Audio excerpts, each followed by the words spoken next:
Today we're going to compare the Airsoft Walther PPS M2 versus the real Walther PPS M2. Both guns are made out of plastic on the bottom and metal on the top. The metal up here is steel. The metal up here feels like a type of very lightweight chintzy metal, but it's still durable for whatever reason. The barrel on the Airsoft version does not tilt, whereas the real one tilts up a little bit. The plastics feel almost equivalent in quality, texture, and durability, which is absolutely absurd.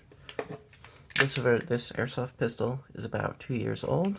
This one is about 3 years old, but it is effectively brand new, as it's only just recently been taken out of the gun store. The real one has a magazine. This is the 7-round magazine that comes out, and you have a slot here where the 6-round magazine would fit flush. This is a single stack magazine. Only takes single stack magazines.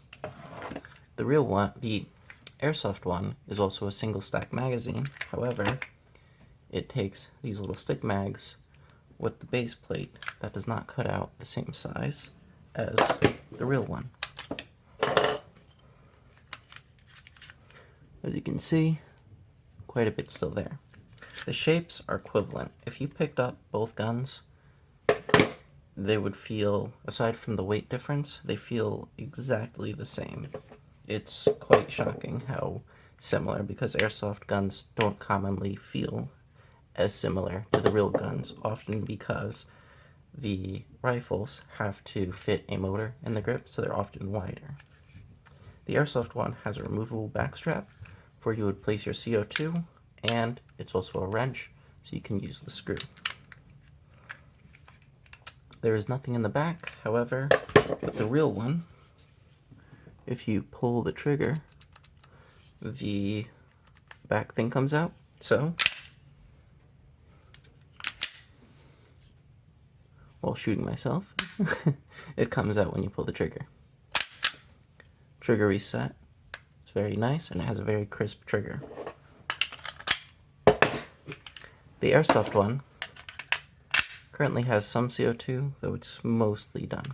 There is a crossbolt safety, as it is called by the Daisy BB gun, where you push it across. It is a very different trigger. It is not a double trigger, such as the real one, but just a single piece. The internals of this are exactly the same as the Airsoft PPS M1. When you pull this, it's a very long trigger pull, whereas this one is a bit shorter, quite a bit shorter. When you pull, it comes all the way to the back, breaks, and is pretty much there. Slide also does not go all the way back. It only comes back a little bit compared to the real one, coming back significantly further,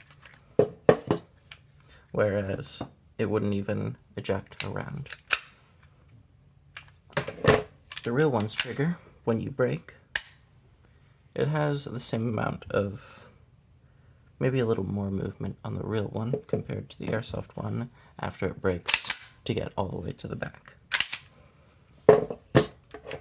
Both have white 3-dot sights, and it's quite awesome how close this Airsoft one in feel is to the real one.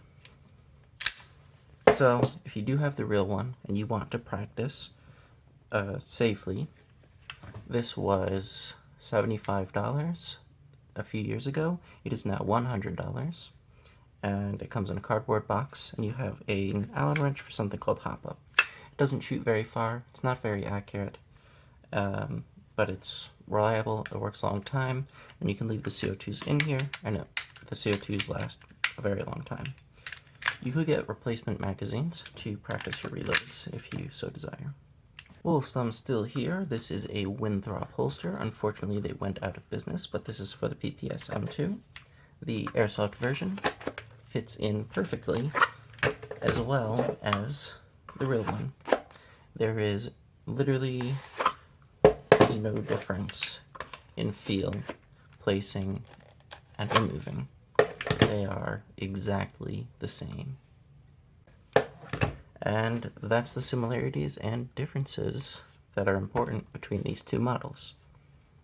And if you want to take them apart, this one takes apart like a Glock, where you pull this down and you would pull the trigger and have it go forward. This one, you have to knock out pins, but because there's no carbon in the Airsoft one, just CO2, which does have carbon, but it's not going to rust. You don't have to clean this, aside if you want to put oil on there, but you don't have to. You should put oil in the seal, though, and look up how to maintain an Airsoft pistol properly. That's all. Thanks.